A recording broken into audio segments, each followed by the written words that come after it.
So hello everyone, I hope कि आप सब अच्छे होंगे, आपकी तैयारी भी अच्छे से चल रही होगी। तो रिसेंटली हुआ क्या है, इंडस्ट्रीज को लेकर एक बहुत ही अच्छी न्यूज आई है। एक कंपोजिट मेम्ब्रेन को बनाया गया है जो इस तरह से दिखता है। ये बेसिकली करता क्या है, कैसे काम करता है कि ये जो टॉक्सिक अमाइंस अगर कहीं से रिलीज होते हैं तो उसको डिटेक्ट कर देता है, जिसके कारण क्या हो जाता है, तो इंडस्ट्रीज में धमाका होता था या डिजास्टर्स जो होते थे उसको हम रोक सकते हैं।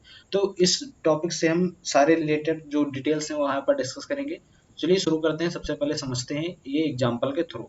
तो आपको जैसे दिख रहा होगा, ये क्या है, चमेलियन, राइट। ये अपना क्या होता है कि जब इसको कोई थ्रेट आता है तो अपना कलर चेंज कर लेता है, राइट। तो उसी तरह का ये प्रोडक्ट जो है बनाया गया है, डबल मेम्ब्रेन से बनाया गया है। तो अगर कोई फ्यूम्स या जहरीली गैस जो रिलीज होती है जो डिजास्टर्स प्रूव हो सकती है तो उसको डिटेक्ट कर लेगा और टाइमली कोई ना कोई एक्शन ले लिया जाएगा, जिससे क्या हो कि जो गैसेस होती है जिसके कारण एक्सप्लोजन होते हैं उसको हम रोक सकते हैं। तो न्यूज क्या है, तो एक रिसर्च टीम है डॉक्टर मोनिका सिंह द्वारा हेड किया गया था, नैनो टेक्नोलॉजी मोहाली के द्वारा, ठीक है, जो एक ऑटोनॉमस इंस्टीट्यूट है, department of science and technology. इन्होंने एक highly water stable ultra thin NiBTC nano sheet बनाया है। इसको ध्यान में रखना, UPSC is tending to ask this type of question, जिसकी थिकनेस जो है 4.15 नैनोमीटर है। अब ये तो हो गया जनरल न्यूज। आखिर ये कंपोजिट मेम्ब्रेन होता क्या है, तो बेसिकली ये 2 और मोर मटेरियल से बना होता है, जिसको हम मिक्स मटेरियल मेम्ब्रेन भी कहते हैं। ये बेसिकली जब कोई फ्यूम्स आता है या गैसेस रिलीज होती है तो उसके अकॉर्डिंग अपना कलर चेंज कर लेता है। डिफरेंट अमाइंस जो होते हैं उसके अकॉर्डिंग अपना कलर चेंज करेगा, जिससे क्या होगा कि जानकारी मिल जाएगी कि कौन सी गैस रिलीज हो रही है, चाहे वो अमोनिया हो या फिर कोई अदर अमाइंस हो, राइट।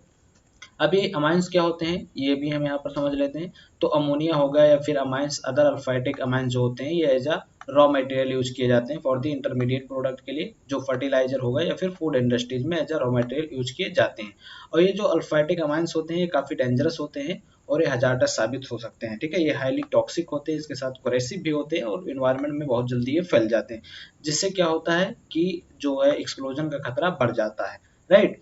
तो ये एन नाइट्रोसोमाइन मिलकर बना देते हैं वाटर से मिलकर, और जो बहुत हजारडस हो जाता है। अब ये जो बनाया गया है कि मैं आपको मेम्ब्रेन बताऊं ये काम कैसे करता है, इसको थोड़ा सा हम डिटेल में डिस्कस कर सकते हैं, राइट। तो बेसिकली क्या होता है कि जब ये कोई भी फ्यूम या हवा या गैस कह लीजिए, बेसिकली अमाइंस का, वो इस वेपर के थ्रू होकर गुजरती है, या फिर अगर उस पार्टिकुलर रूम में ये वेपर लगा हुआ है और बेसिकली क्या होगी कि हवा अगर कोई पास होती है, हवा मीन्स यहाँ पर जो भी अमाइंस अगर पास होते हैं तो अपना कलर जो है चेंज कर लेगा। यहाँ से आप समझ सकते हैं ये जो है पहले का है, और जब वेपर कोई एक्सपोजर होगा इसके अंदर, तो अगर NH3 अमोनिया होता तो इसका इस कलर हो जाएगा, M में इस कलर हो जाएगा, और ये सारे जो है बेसिकली अपना कलर चेंज कर लेंगे।